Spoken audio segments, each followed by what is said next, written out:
Hello and welcome to my channel, I Win to Lose Gaming. The out of nowhere Sumeru archer guy, Sethos, is now available in Genshin Impact version 4.7. Sethos is such an interesting character and actually surprised me, much like how he surprised us all by randomly appearing as a playable character. In this video, we'll take a look at what a Constellation Zero Sethos can do, with the free-to-play friendly 3-star bow, the Slingshot.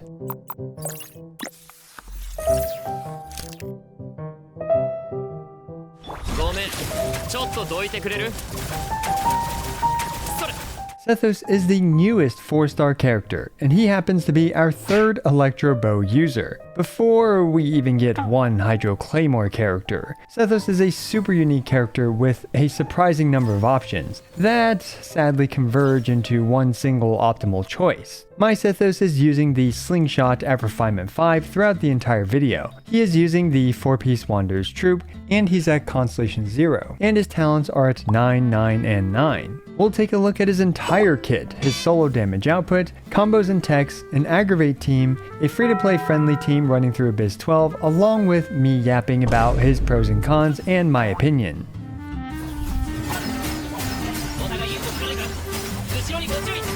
As usual, we'll start bullying our best friend, the Regisvine, starting with his basic attacks, Royal Reed Archery.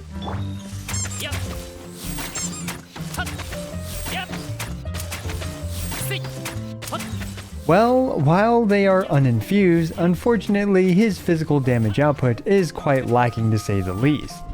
Sethos' charged attacks get really interesting. While he has no energy, he does have the standard level 1 bow charged attack, which just simply shoots an electro element bolt. However, he can also charge it to level 2. Charging it all the way to level 2 takes around 5 to 6 seconds without assistance, which is hilariously outrageous. At level 2, his charge attack now pierces and does some damage scaling off of his elemental mastery. Another interesting quirk is that once the level 2 charge attack is fully charged, Sethos can no longer move. It's worth noting that his level 2 charge attack has much shorter range than other bow charged attacks. However, while he has energy, especially if he has 20 or more energy, thanks to his passives, he can consume up to 20 energy to charge his level 2 charge shot in just 0.3 seconds.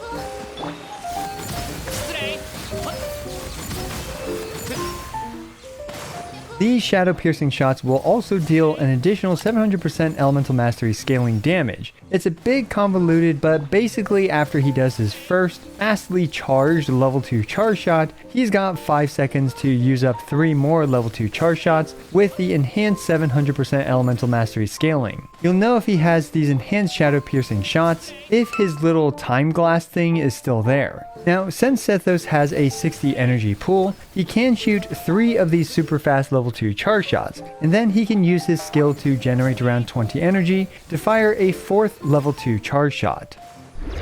Interestingly, while he has energy, his level 1 charge shots charge instantly, and this allows him to spam these level 1 charge shots at a cost of 10 energy each. And since we keep talking about his skill, let's take a look at it. His skill is a very fast, short-ranged attack that generates 2 electro particles. However, it's unique in that if the skill triggered an electro reaction, it will provide Sethos with 12 energy, hence why we were able to use his skill in the previous charge attack showcases to get these extra charge shots. Anyway, up next we have his Elemental Burst, Secret Rite Twilight Shadow Piercer.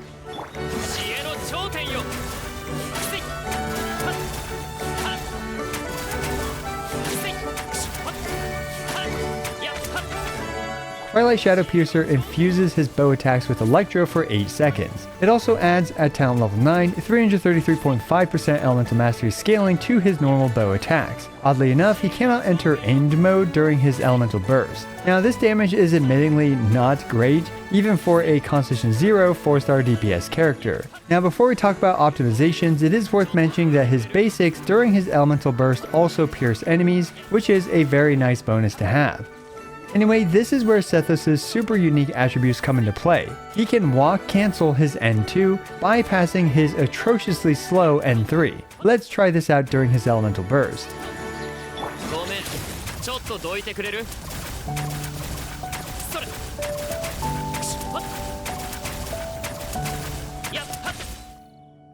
Well, that was a significant improvement to his damage output. With really tight timings and inputs, I was able to perform 8 N2 walk cancels. And for the most part, you can also replace walk cancels with dash cancels. Admittingly, most of the time I did around 7.5 N2 walk cancels, so getting a full 8 N2s is a bit challenging. Still, we can see that the Regisvine is, comparatively speaking, quaking in its roots against the N2 walk cancel in comparison to the comically slow N3 combo. Let's now take a look at Sethos' full kit in action.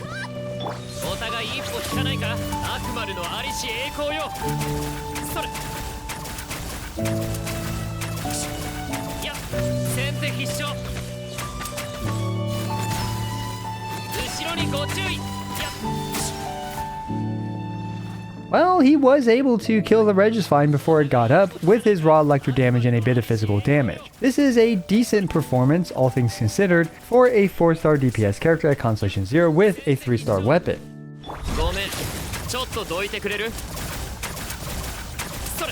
Which is the perfect lack of a segue to talk about Aggravate. Sethos' normal attacks during his burst have standard ICD. Sethos is able to perform 6 aggravates during his burst with the N3x3 plus N2. And if we instead do the N2 times 8 walk cancel combo, Sethos can now aggravate 8 times and will do around 42% more damage thanks to the N2 walk cancel. Now I bet you're also super interested in his charge attacks as well, so let's take a look at those with Aggravate. Sadly, his level 2 charged attack times 4 outputs the least amount of damage, although it does have good DPS for how long it takes. And his charged attack 1 times 10 spam does output more damage than the charge attack 2s, but significantly less damage than the N2 walk cancel. And now we've gone full circle back to the beginning of the video where I said Sethos is a super unique character with a surprising number of options that sadly converge into one single optimal choice. So yeah, despite Sethos having a lot of options, one choice stands above them all, that being his N2 walk cancel.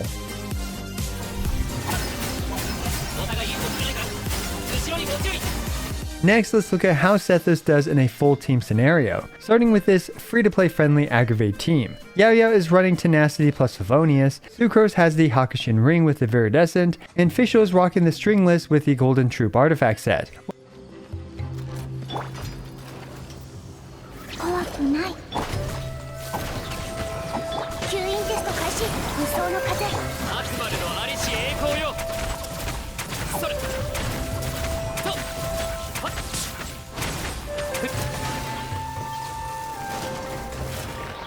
Well, now I do declare that's not too shabby. This free-to-play friendly Aggravate team was able to single cycle the Robot Chicken, which generally means that it's a usable team. I almost forgot about my Nuke showcase, but here it is. For this I wanted to push his C0 damage to the limits while still using the slingshot, and I am going to use all my whale supports to boost his damage.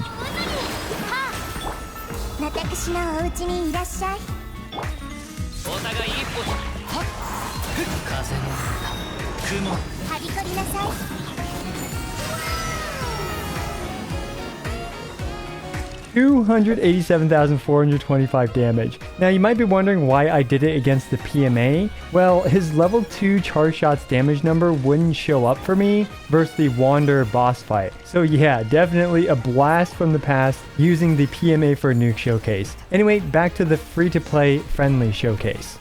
I took this free-to-play friendly 4-star only team into Abyss 12, and well, it was very interesting. So as usual, I'll start yapping about Sethos' pros and cons as he clears the Abyss 12. The first thing to note is that it was quite challenging to use this team at first. Sethos is extremely squishy and I died many times attempting this Abyss 12, especially against the very dangerous triple Kenkis and dancing robots. The triple Kenkis is a situation where Sethos' piercing attacks help him out a lot, and it wasn't uncommon to hit more than one of the Kenkis. I'm actually low-key impressed with his performance here, as he was able to 90-second or faster clear all the top half chambers, although barely for the third one, which is no small feat for a 4-star DPS character at Constellation 0. He has great synergy with Fischl as he's able to spam aggravates with his N2s, which of course leads to Oz smiting the enemies every time Sethos triggers a reaction.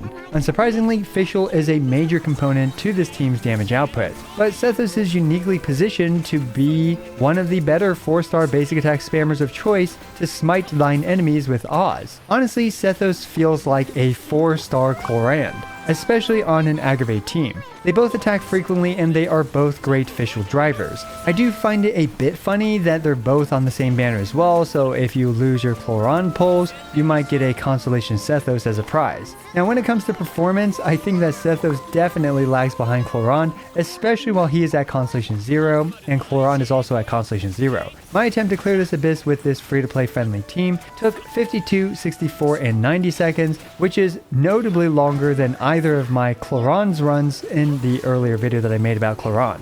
But this is to be expected since one is a 4-star character at Constellation 0 and the other is a 5-star character also at Constellation 0. Now, one thing that I do like a lot about Sethos is that he uses hand-me-down gear. He, for some reason, uses Wanderer's boss materials, which is an older world boss, and sticking with the Wanderer theme, one of his best artifact sets is the Wanderer's Troop, both of which many of us are likely to have a lot of. And of course, the Slingshot is an incredible 3-star bow for him. Sadly, one of my biggest issues with him though is that while his kit seems complex on the surface with many different options, like his 2 different charge shots, his N3 versus N2 walk cancels, it's sad to me that there's clearly one best option that just overshadow piercing shots the others. I can't think of many situations where you'd want to use his charge shots besides to finish off a weakened straggler, or if you just have so much energy flying in, you may as well shoot a couple out. Now at Constellation 6, I can see him utilizing a level 2 charge shot once per rotation,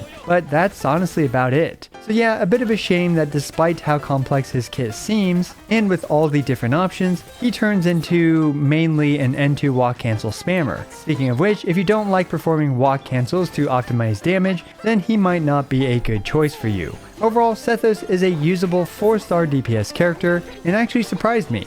I also was pleasantly surprised at how solid of a Fischl driver he is, and I'm personally expecting to use him somewhat frequently in future Abyss 12 videos where I use free-to-play friendly teams for those Abyss 12s. Let me know what you think about Sethos and if you plan to build him. As always, I appreciate every single one of you. This is I Win to Lose, signing out.